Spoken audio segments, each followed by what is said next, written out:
Hey everyone, and welcome back. In the last two parts, I covered basic chord shapes and chord progressions on the K.O, and I demonstrated that even if you change keys or modes, you can still use a lot of those same shapes and progressions and find different sounds based on the different notes that the K.O is playing based on the scale you pick. In those videos, though, I talked about chords very literally. Like every time you see a one chord, it's going to be played all at once by one instrument every single time. That's definitely an option, but in a lot of music, that's not really how chords are used. Usually chords talk about all the notes that are being played from all the voices or different instruments playing right now, including the vocals, and it splits those between different instruments. So instead of having one instrument playing the C chord, the bass might play the C, while the lead might play the 3 and 5 pads, or the E and the G in our case here. It gets more complicated though, because the bass won't necessarily just stick to playing the 1, it might also play a 5, it might play an octave, it might play some notes in between. So today I want to show you how you could split up a chord progression into different groups on the K.O to make a bass line and a lead line, and I'm going to do that by going through and just talking about how you might make a bass line based on a chord progression, and then once I've made several iterations of that, I'll go back and talk about making a lead line. So this time I'm not using a keyboard, but one difference is I am using Group D as a drum track. So that means that on Enter, on this pad, I have my kick, which is the micro kick factory sound. On the snare, I have a stereo sound, which is the NT snare alt. And then for this cymbal, I have a ride cymbal, that is ride bell. That is Group D. Group A is where I'm going to be putting our chord progression using the full chords before I split it into groups B and C. I'm using sound 509 here, which is another factory sound, and it is called BG vocal. For Group B, I'm using sound 400, which is NT bass, and I have it so that way it is already pitched down a whole octave. Group C, I have pitched up a whole octave, and this is sample 540, which is sky lead. So we've got it divided into chords, bass, and lead, but we'll eventually be muting this chords track anyway. But first, let's go ahead and start off by adding our progression to that track. We're going to do the same progression as last time, a 1-6-2-5 progression. So 1, 6, 2, 5, except this time I'm going to change what key and mode we're in. So I'm going to open up the system menu. I'm going to go to pad. From here, I'm going to enter scale. I'm going to change it to minor scale. I'll hit enter. Then I'll hit shift and enter to go back to the last menu. And then I'll enter key mode, and I'm moving it to D. So we are now playing in D minor.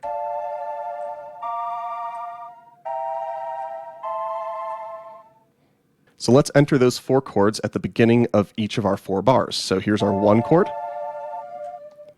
Here is our 6 chord. Here's our 2 chord. And then here's our 5 chord. So our whole chord progression sounds like this.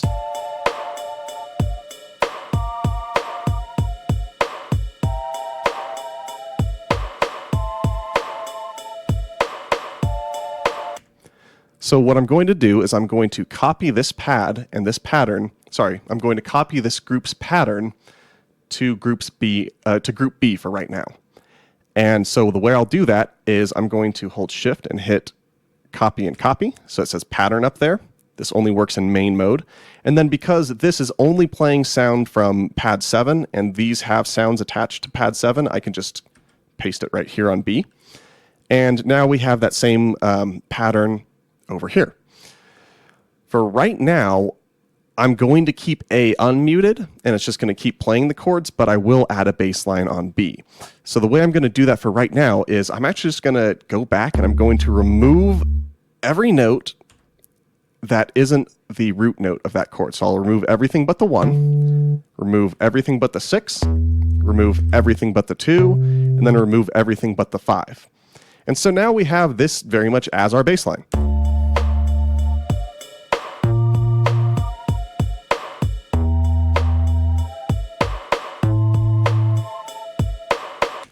And so it's not uncommon for the bass to cover just the root.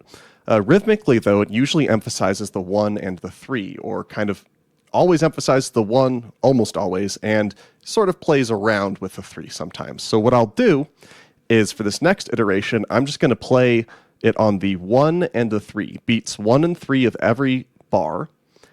And on the last one, maybe I will play the root note a couple more times. But right now, I'm just going to keep these as they are.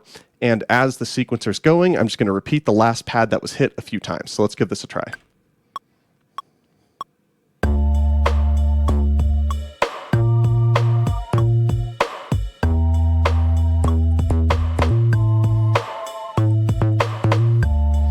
So there was some weird stuff happening there, but it seems like it kind of recorded fine. There's a weird note.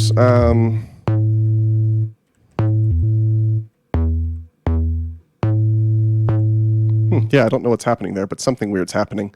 Regardless, the timing was a bit rough on this, so I'm going to go ahead and correct my timing by holding Shift and timing, then pressing pad 7. I'm going to hit main to go back to main. And so now the timing should be pretty spot on, and I mostly emphasized beats 1 and 3 until we got to those 3rd and 4th measures. So let's listen back.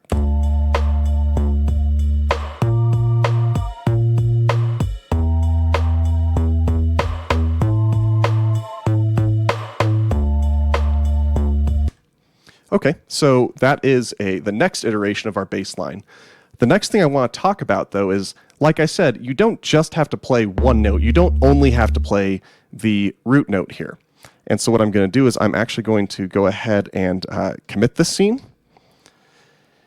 And I am now going to erase this pattern in particular. I'm still going to emphasize beats 1 and 3 of each bar, and I'm still going to emphasize the root note, but I'm also going to play the 5th a lot. So if you'll remember the intervals on here, I can find my 5th by playing the pad immediately below the pad I just played. So if I'm on the 1 chord, that would be emphasizing the 5, and so would moving up and diagonally. The tricky part, though, is that if you're on like this 3 right here, you can't move up and to the right diagonally. You're going to have to do this big jump here. But that pad below it is always available to you as an option, too. So let's go back through and play a different bass line. And this time I'm going to emphasize 1 and 3, but I'm going to be playing the 5 sometimes above and sometimes below the root. So let's go ahead and let's give it a try.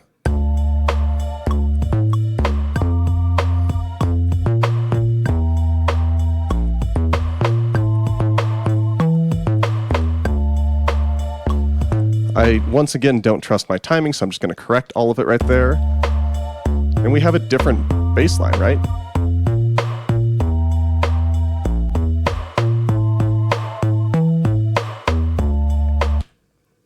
Okay, let's commit that, and let's make our bass line. Let's erase it again, and this time we're going to still emphasize the root. We're still going to emphasize beats 1 and 3.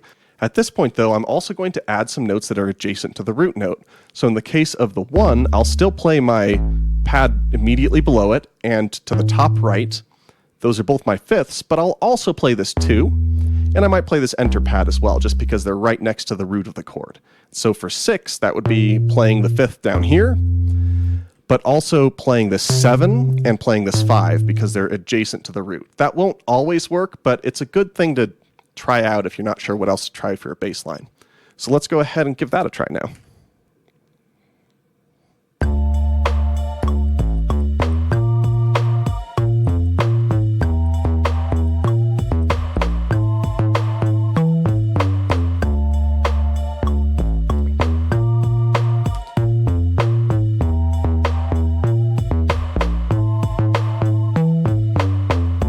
You might hear, though, that this bass line is now doing quite a bit.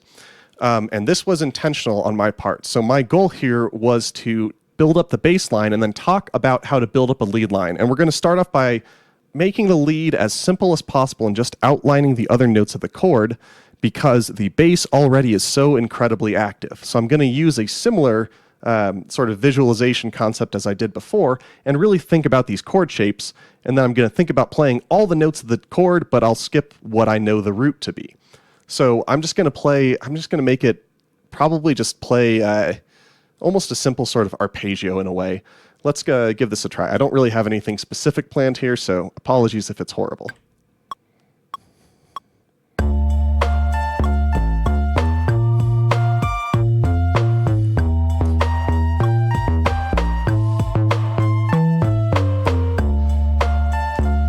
So I did use some passing notes as well that are all from the scale, and this sounds a bit busy as a result. I might have wanted to keep it simpler, but my goal here is just to say you can take the notes of a chord and totally rearrange them and play slightly different ones, but still have that same sort of chord progression using the same chord shapes that I've taught. Actually, so a bit ago I just realized that I played this all back and I had the A group unmuted, so I've just muted it so we can just hear our bass line and that lead line at the same time. So here it is.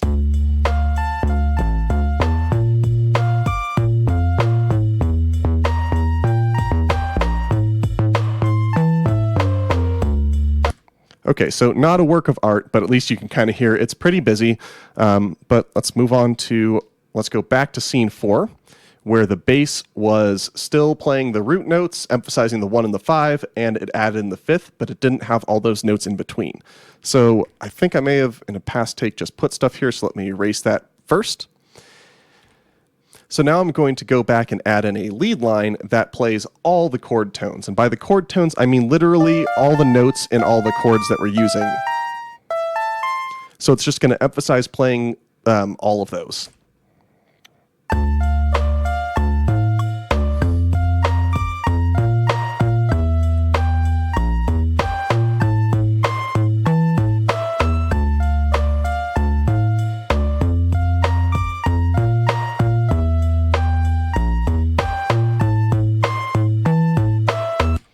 Oh boy, I'm always conflicted because whenever I do a good take on this, I never actually like the song I'm making, so this isn't the type of vibe I would normally go for. I just wanted to really emphasize how you would take chords and make something original. Like, if I weren't recording this, I'd probably start over from this because I'm not a huge fan. So let's move on to the next section where we're going to make the lead even more complicated because we're going back to a scene where the bass is a little less complicated. And this is where the bass is just playing on beats 1 and 3, and it's just playing that root note. So this is going to give us a lot more room to do stuff with our lead track. Oops.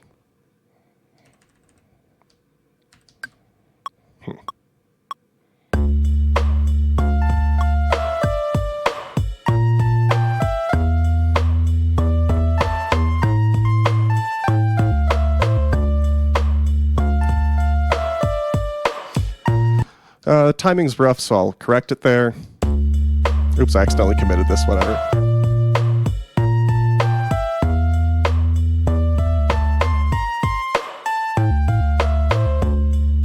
So I think I am actually running into polyphony issues at this point. I wonder if some of that actually has to do with this track. Let me change the sound here to sound 0 and see if that fixes it.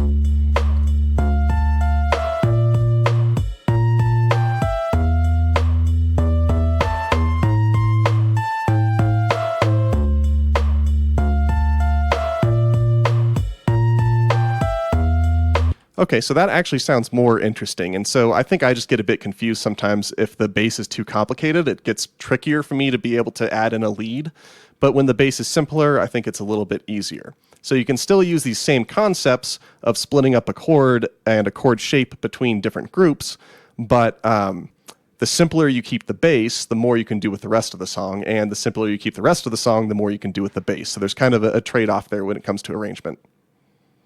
So the last thing I want to do here is I'm actually just going to commit this, then I will erase my lead track here, and I'm going to go ahead and I'm going to play notes from this entire scale. So I know that this whole scale is up for grabs. I know it's all going to be in key, even if there are some clashes here and there. And so I'm just going to play through this, and I'm going to try to emphasize those chord tones. So that's going to be 1, 3, 5, 3, 6, 8, 2, 4, 6, and 2, 5, and 7. So I'm going to emphasize those chord tones, but I'm going to be playing a lot of notes in between them and around them. And we'll see if I can get kind of a rhythm going with the lead. It's a bit difficult to do it improvising, and especially on a video like this, but yeah, we'll see how this turns out.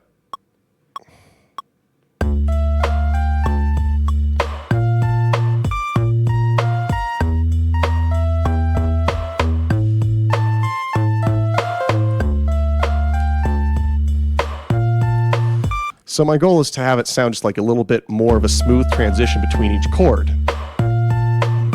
So if we go back to our last scene, it doesn't sound that different.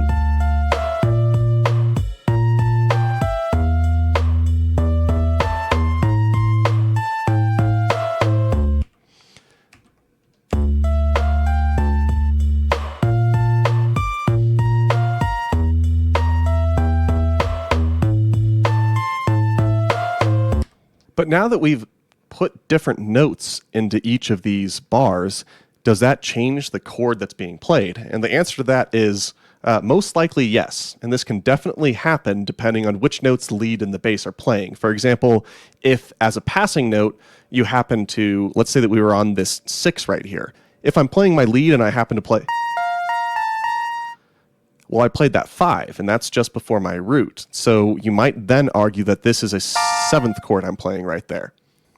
This isn't a big deal, though, because at least for right now, we're just using these chord shapes as a way to get started on our song. If we want to bring in other instruments, or if we want to collaborate with people, we're going to really have to keep track of how we have or haven't changed the chords. But my point is, you can take a basic chord progression and start to turn it into a whole song just by using this concept of basic arrangement.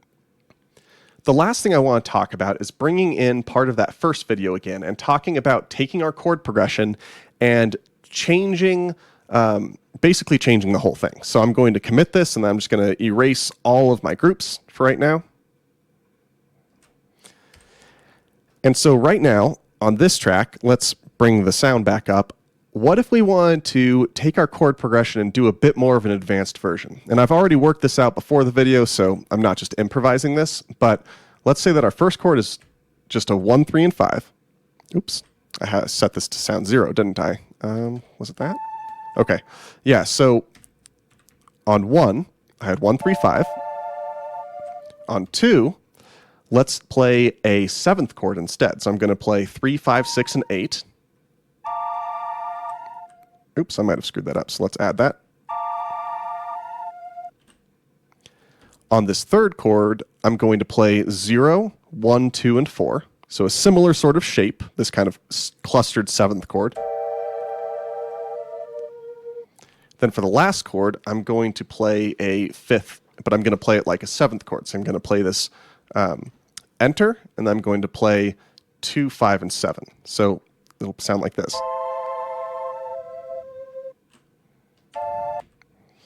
Oops, one thing I didn't mean to do is I didn't mean to delete the drums, so let's bring them back.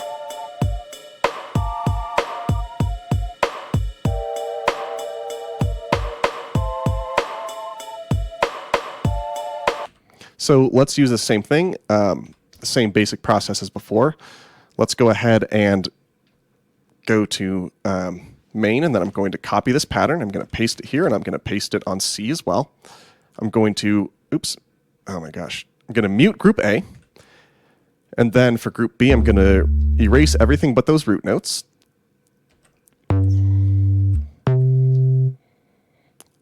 5, there we go. Okay, and then on group C, actually maybe I'll just erase this entirely, and I'll just kind of play the chords as arpeggios as we go through. So let's give this a try.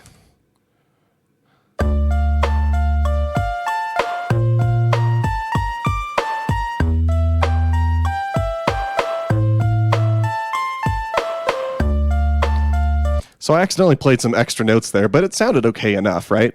And so we have that once again, the same exact basic 1, 6, 2, 5 progression, except now we're using different chords, we're playing them between 2 different instruments, and it's just very different. This opens up a lot more options if you're worried about limited polyphony. This should make it a lot easier for you to think about how to take these chord shapes and apply them to different pads. Yeah, so hopefully that you learned something from this. So just to wrap this up, you can split chords and chord shapes between instruments. The bass usually plays the 1 or 5 and emphasizes beats 1 and 3 of every measure. The lead can play almost any other note in the scale, but it usually emphasizes the chord tones. And as much as we were just kind of screwing around and playing random things here, usually you want it to have some sort of direction, which I'll leave to YouTubers that understand that better than me. And then the last thing is that these instruments don't need to stick strictly to the notes of the chord that they're assigned, although adding different notes or varying up notes might technically change the chord name, which is really important if you want to add another instrument or collaborate with somebody. So thank you so much for watching. Please let me know if you have any questions, and I'll see you next time.